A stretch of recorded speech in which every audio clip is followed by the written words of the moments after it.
नमस्कार। अनादि विशेष के इस खास कार्यक्रम में आपका स्वागत है। मैं हूं आपके साथ अभिषेक। से भारत ही नहीं बल्कि पूरे दुनिया भर में आज ईद की धूम है। मस्जिद से लेकर ईदगाह तक रौनक देखने को मिल रही है। लोग गले मिल रहे हैं, नमाज पढ़ रहे हैं और एक दूसरे को मुबारकबाद दे रहे हैं। इन नमाजियों के ऊपर फूल बरसाए गए तो कहीं पर शरबत के स्टॉल्स भी लग रहे हैं। सुरक्षा व्यवस्था काफी अच्छी है। पुलिस और स्पेशल प्रोटेक्शन फोर्स भी तैनात करने पड़े हैं। ड्रोन से भी चप्पे चप्पे पर अलग अलग शहरों में निगरानी रखी जा रही है। खासतौर से उत्तर प्रदेश में चाक चौबंद सुरक्षा व्यवस्था देखने को मिल रही है। इधर ईद जैसे त्योहार पर कहीं ना कहीं थोड़ी बहुत सियासत भी देखने को मिल रही है। कई जगह नमाजियों ने काली पट्टी बांधकर वक्फ के बिल का विरोध किया तो कई जगह फिलिस्तीन के समर्थन में दुआ भी की गई। मध्य प्रदेश, उत्तर प्रदेश और छत्तीसगढ़ के विभिन्न शहरों में ईद के त्योहार पर क्या माहौल है, ये जानने के लिए अपने रिपोर्टर से हम सीधा जुड़ेंगे। ईद का ये जश्न का जबरदस्त माहौल है, लेकिन साथ ही साथ कहीं ना कहीं काली पट्टी बांधकर लोग वक्फ बिल का भी जो है विरोध कर रहे हैं। ईदगाहों पर सुबह से ही नमाजी नमाज पढ़ने के लिए पहुंच रहे हैं और खास तौर से त्योहार का दिन है तो आज कुछ शहरों में विशेष आयोजन भी किए जा रहे हैं। आपको बता दें, नमाज में कड़े उपवास जो है रखे जाते हैं। उसके बाद ईद का ये त्योहार आता है, ये ईद उल फितर, जो कि सेवई ईद है, जहां पर इस ईद के मौके पर लोग एक दूसरे को सेवई खिलाकर ईद का जश्न मनाते हैं। न सिर्फ मुसलमानों में बल्कि आस पड़ोसी और रिश्तेदारों में भी जमकर ईद मनाई जाती है और इस ईद की सेवई बेहद खास होती है। हालांकि कुछ ऐसे मुद्दे हैं जो बेहद सेंसिटिव हैं, जिन मुद्दों को लेकर भी मुसलमान भाइयों ने जहां फिलिस्तीनों को लेकर भी दुआ मांगी तो वही काली पट्टी बंद कर वक्फ के बिल को लेकर भी अपना विरोध जताया। चलिए अब रुख करेंगे उत्तर प्रदेश का। बहराइच से हमारे सहयोगी विनोद हमारे साथ जुड़ चुके हैं। जाहिर तौर पर हम देख रहे हैं विनोद, पूरे देश भर में ईद का जश्न मनाया जा रहा है। सुबह लोग नमाज पढ़ने पहुंचे और अब जश्न हम देख रहे हैं जगह जगह देखने को मिल रहे हैं। वही बहराइच में किस तरह की तैयारियां आप देख रहे हैं, वहां पर किस तरह का उत्साह? बिल्कुल अभिषेक, क्योंकि ये रमजान का पवित्र महीना आज से खत्म हो गया। आज से बाकायदा उन्होंने सुबह नए कपड़े पहनकर ईदगाह में आए और उन्होंने नमाज अदा की। और रही बात उत्तर प्रदेश की राजनीति की, तो जिस तरीके से उत्तर प्रदेश के जो मौलाना थे, जिस तरीके से भड़काऊ बयान दे रहे थे कि मुस्लिम समाज के लोग नए कपड़े ना पहने और सादगी के साथ नमाज अदा करें, तो इस बयान का बहराइच में कहीं कोई असर जरूर नजर नहीं आया।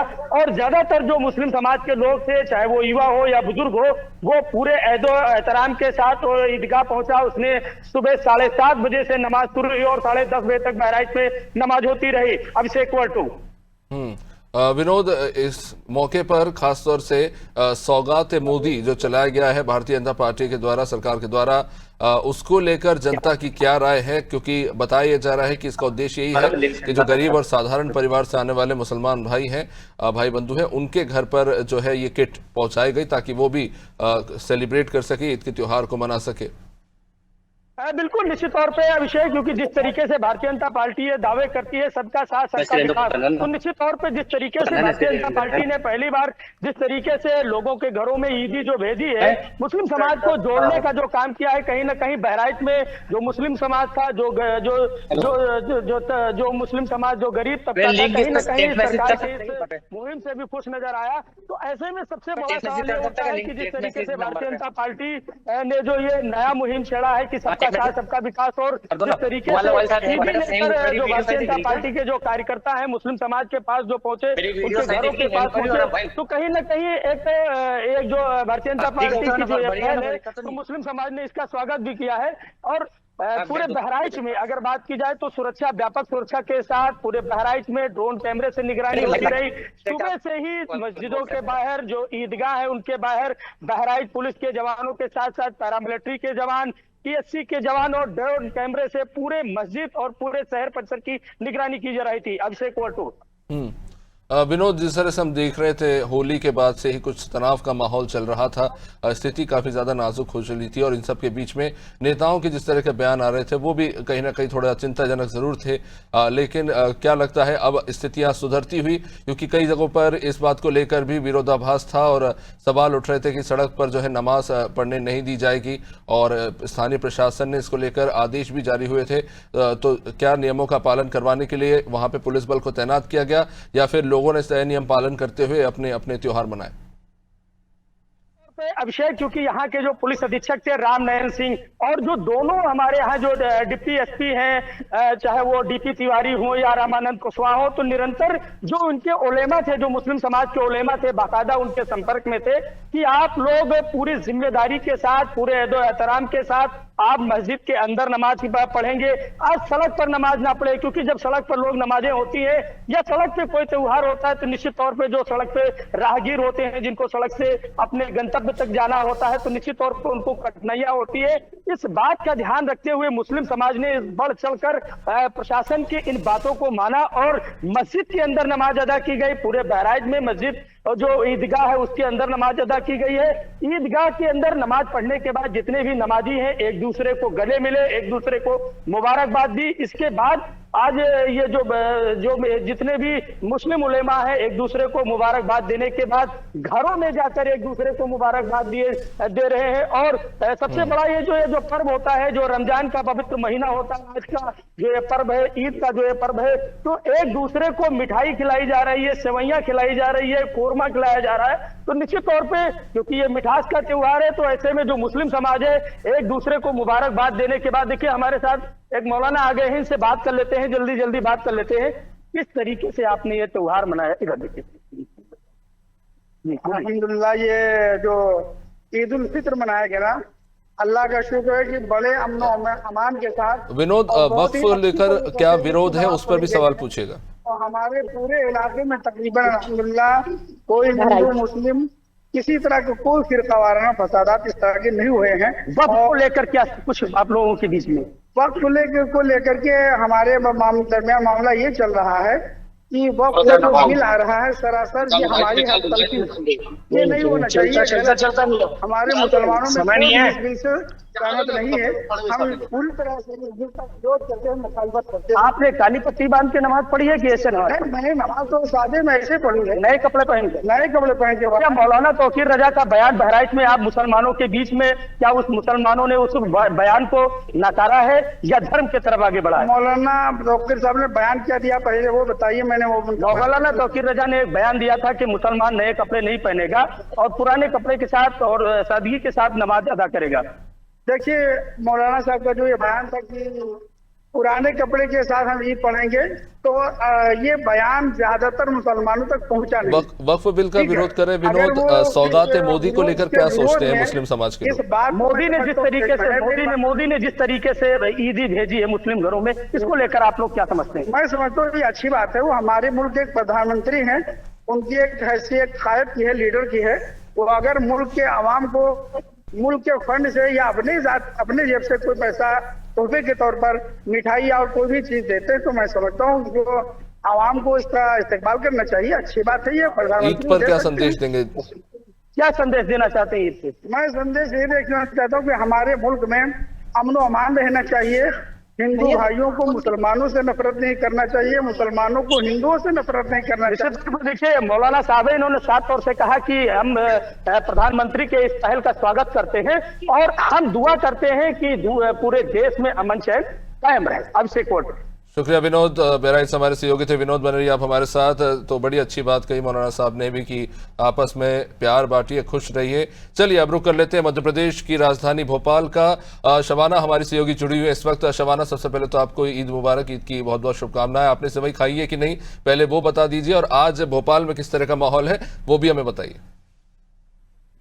देखिए अभिषेक, बिल्कुल अगर भोपाल के माहौल की बात करें तो पूरे देश भर में ईद का त्योहार बड़े ही धूमधाम से मनाया जा रहा है। अगर बात की जाए तो वक्फ बिल को लेकर यहाँ पर जो है लोग काली पट्टी बांध कर जो है नमाज पढ़ने पहुंचे थे, जिसको लेकर मध्य प्रदेश में सियासत देखने को मिली है, जहाँ एक तरफ भारतीय जनता पार्टी के विधायक जो है, मंत्री है, वो अलग अलग बयानबाजी कर रहे हैं। इस तरीके से जो है आप देखेंगे बयानबाजी करें। इसके अलावा एक और मुद्दा जो है आज मध्य प्रदेश की राजनीति में गरमाता हुआ नजर आया। फिलिस्तीन के समर्थन में कुछ युवा, मुस्लिम युवा समुदाय के लोग जो है वो नमाज पढ़ने पहुंचे थे और उन्होंने दुआ मांगी कि फिलिस्तीन को आजाद कर दिया जाए। लेकिन इस पर मंत्री विश्वास सारंग का एक बड़ा बयान सामने आया है कि एक मैसेज गलत जाता है कि मध्य प्रदेश में इस तरीके से जो है फिलिस्तीन का झंडा लेकर लोग नमाज पढ़ने पहुंचे, एक गलत मैसेज जाता मध्य प्रदेश की तरफ से। लेकिन अगर आप देखेंगे मध्य प्रदेश में कानून व्यवस्था की बात की जाए ईद के मौके पर, तो पुलिस जो है जगह जगह पे निगरानी कर रही है और राजधानी भोपाल में लगभग 1,500 से अधिक पुलिस बल जो है ईद की ड्यूटी पे लगाए गए। इसके अलावा ड्रोन और सीसीटीवी कैमरे से निगरानी की जा रही है और संवेदनशील इलाके जो है वहां पर पुलिस जो है लगातार गश्त कर रही है। अलग अलग पुलिस बल की टीम जो है वो तैनात की गई है ताकि मध्य प्रदेश में कोई इस तरीके की गतिविधि जो है उसको बढ़ावा ना मिल सके। हालांकि आप देखेंगे मध्य प्रदेश शांति का टापू और खासकर राजधानी भोपाल जो है यहाँ पर कोई इस तरीके की घटना नहीं होती, लेकिन जिस तरीके से सियासी गलियारों में फलस्तीन और वक्फ बोर्ड को लेकर जो है हलचल तेज हो गई है एक तरफ, दूसरी तरफ आप देखेंगे मध्य प्रदेश कांग्रेस मीडिया प्रभारी मुकेश नायक भी जो है नमाज के दौरान जामा मस्जिद पहुंचे हुए थे राजधानी भोपाल के। उन्होंने भी साफ तौर पर कहा कि मैं चाहता हूं कि सभी लोग जो है प्यार और अमन से रहे। आप देखेंगे इस दौरान कुछ युवाओं ने ये भी कहा कि हमारा अधिकार है, हमारा संवैधानिक अधिकार है, हम वक्त को लेकर अपना पक्ष रख सकते हैं और शांति से यानी कि अमन से जो है हम प्रदर्शन कर सकते हैं और हमारी सरकार हम मांग कर सकते हैं कि सरकार हमारी मांग पूरी करे। दूसरी तरफ आप देखेंगे प्रधानमंत्री नरेंद्र मोदी ने सौगातें गिर दी थी जिसको मुसलमानों ने खुशी खुशी स्वीकार किया। राजधानी भोपाल के तमाम जगहों पर भारतीय जनता पार्टी अल्पसंख्यक मोर्चे के प्रदेश अध्यक्ष के अलावा अगर तमाम लोगों की बात की जाए जो मुस्लिम समुदाय से आते हैं जिनके पास भारतीय जनता पार्टी के पद है, वो लोग अलग अलग जगहों पर मौके पर पहुंचकर जो लोग वंचित है मुस्लिम समुदाय के लोग उनको सौगातें मोदी जो किट है वो बांटते हुए नजर आए। तो कहीं ना कहीं आज उससे भी कई मुस्लिम गरीब लोगों का घर जो है वो जगमगाया होगा, तो जाहिर सी बात है उनके अंदर भी खुशी होगी। अगर बात की जाए राजनीति को लेकर तो इसको अगर छोड़ दिया जाए तो राजधानी भोपाल में हमारा जो त्योहार है, चाहे आप ईद की बात कर लीजिए, नवरात्रि की बात कर लीजिए, सभी चीजें यहाँ पे शांति से मनाई जाती है। और पुलिस प्रशासन की व्यवस्था की अगर बात कर लीजिए तो सारी चीजें चाक चौबंद नजर आ रही है। निश्चित रूप से शबाना, जामा मस्जिद में सुबह की नमाज के समय में क्योंकि कहा जा रहा था काफी ट्रैफिक रहेगा तो कुछ रूट डाइवर्जन हुए थे, ट्रैफिक व्यवस्था को लेकर क्या स्थिति है? क्या अब वहां पे जो ट्रैफिक था वो खुल चुका है या अभी भी वहां पर रूट डाइवर्ट किया गया है? देखिए, ईद की नमाज के दौरान ट्रैफिक व्यवस्था को लेकर 2 दिन से ही बैठकें चल रही थी। यातायात के सभी पुलिस अधिकारी और तमाम वरिष्ठ अधिकारी भी मौजूद थे जब बैठक हुई थी, जिसकी वजह से रूट जो है वो डाइवर्ट किया गया था। आप देखेंगे राजधानी भोपाल का पुराना शहर है जहां पर अधिक मुस्लिम समुदाय के लोग रहते हैं, तो वहां पर नमाज और तमाम चीजों के लिए व्यवस्था पुलिस द्वारा की गई थी। लगभग 2-2.5 लाख लोगों ने जामा मस्जिद में नमाज पढ़ी और उसी दौरान जो है भीड़ थोड़ा बहुत देखने को मिली, लेकिन फिर से यातायात जो है उसमें सुधार देखने को मिला और अब जो है यातायात सुचारू रूप से चल रहा है क्योंकि पहले से ही पुलिस ने इन तमाम चीजों को लेकर बैठकें कर ली थी। निश्चित रूप से शबाना बने रही हमारे साथ, हमारे सहयोगी थी शबाना भोपाल से। और जश्न मन रहा है मध्य प्रदेश में भी, राजधानी में खास तौर से विशेष तैयारियां भी की गई हैं। चलिए रुक कर लेते हैं छत्तीसगढ़ का। कुलभूषण भी हमारे साथ राजधानी रायपुर से जुड़ चुके हैं। कुलभूषण, किस तरह का एक्साइटमेंट है ईद का त्योहार और एक लंबे समय तक रमजान के उपवास के बाद जो ये त्योहार आता है, जाहिर तौर पर मुस्लिम भाइयों के लिए भी खुशी का मौका, सिवाय ईद किस तरह का एक्साइटमेंट देख रहे हैं वहां पे? अनम्यूट कर लीजिए कुलभूषण।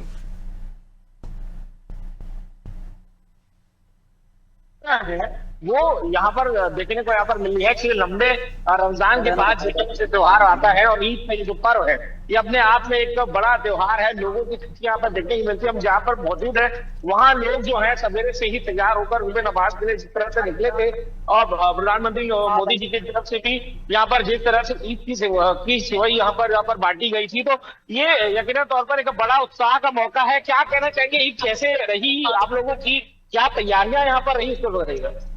देखिए, ईद का पावन पर्व जो है वो एकता, भाईचारा और प्रेम, आपसी सौहार्द का प्रतीक के रूप में पूरे देश भर में मनाया जा रहा है।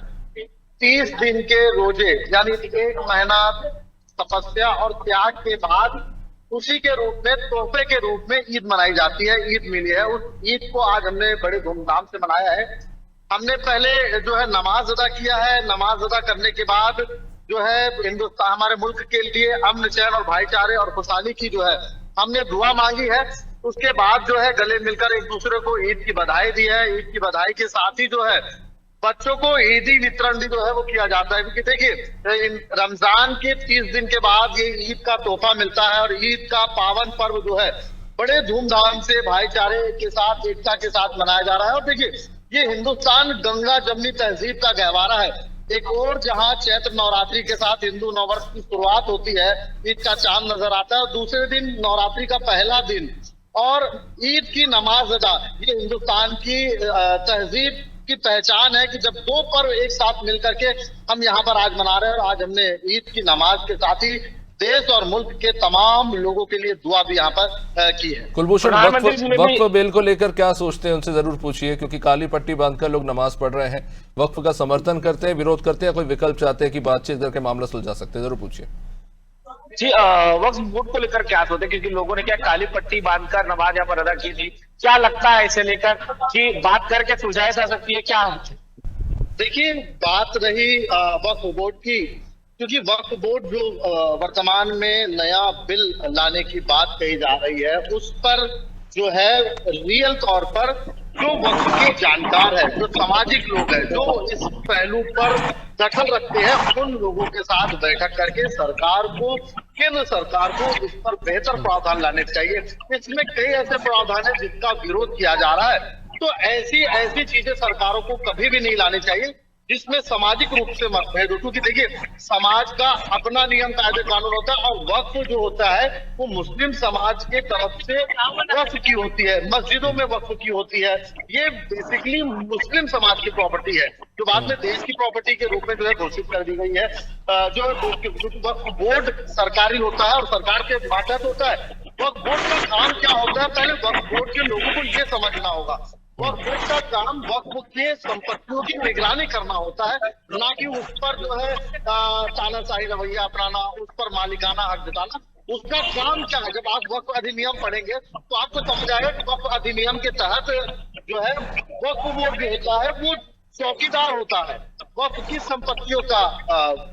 बॉबी, तो वक्फ बोर्ड के आप निगरानी है, आप चौकीदार है, आप मालिक बनने की जो है जरूरत ना करें। और जहां जहां मालिक बनने, चौकीदार जब मालिक बनने की कोशिश किया, वहां विवाद की स्थिति आई है। ऐसे में विशेषज्ञों को लेकर के, सामाजिक जानकारों को लेकर के जो इस पूरे मामले में जो है वो एक अच्छी बैठक करके जानकारों के साथ मिलकर के करना चाहिए।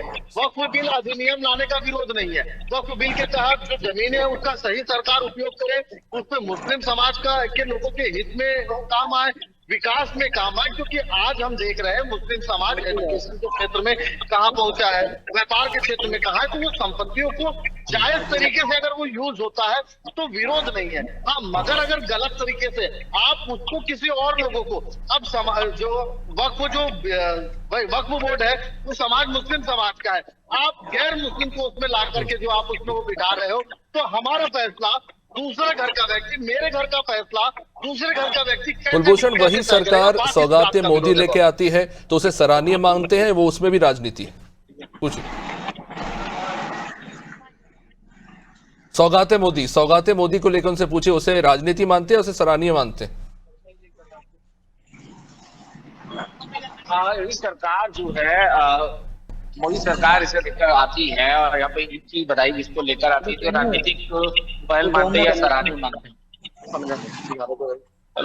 सौगातें मोदी जो गरीबों के लिए किट दिया जा रहा है, उन्हें सेवई और मेवे सब वितरित किए जा रहे हैं, उसको लेकर केंद्र सरकार के द्वारा, बीजेपी सरकार द्वारा, उसको लेकर आप जरूर पूछिए उनसे। जो दिया जा रहा है केंद्र सरकार के द्वारा, जो जिस तरह से सेवैयां उसको किस तरह से देखते हैं आप?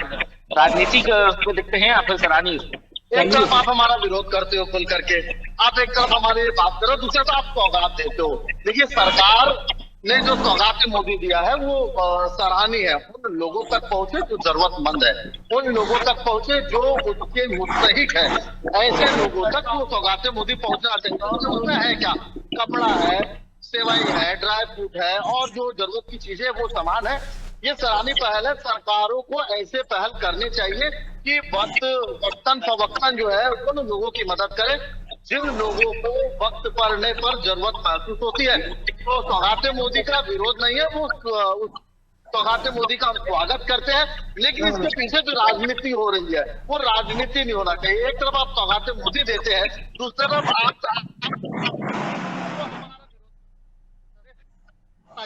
आपसे हम किसी सरकार के किसी भी पहलू का हम विरोध नहीं करते हैं।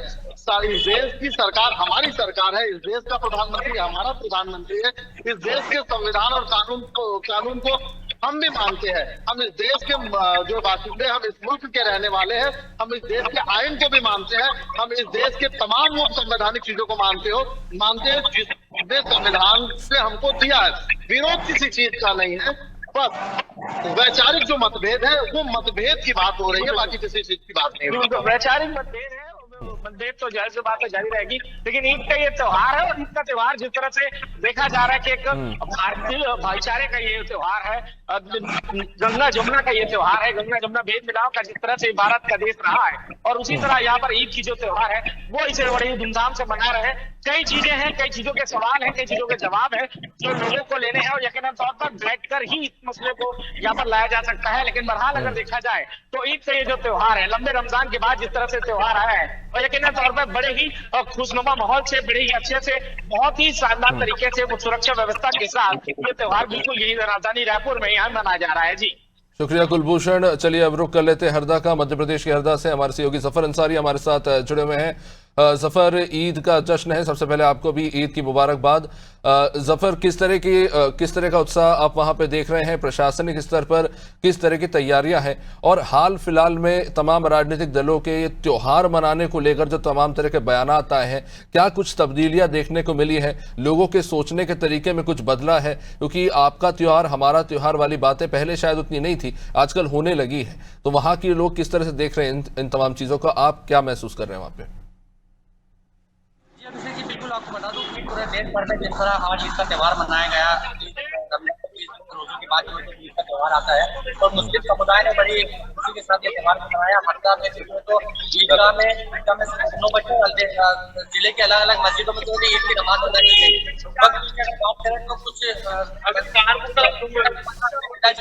है तो काली पट्टी बांधकर लोगों ने नमाज अदा करी। हमारे पास साथ जो मस्जिद के मेंबर हैं, हम उनसे जानेंगे किस प्रकार जो है तो उन्होंने वक्त बिल का किस प्रकार से आपकी जो क्या मांग अपनी क्या वक्त बिल का विरोध किया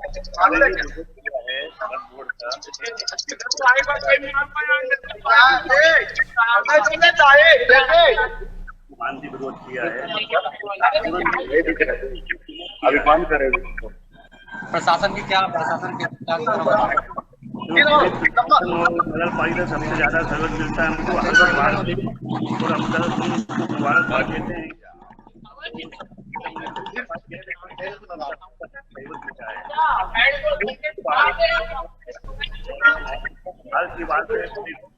जफर, ऑडियो की थोड़ी प्रॉब्लम हो रही है।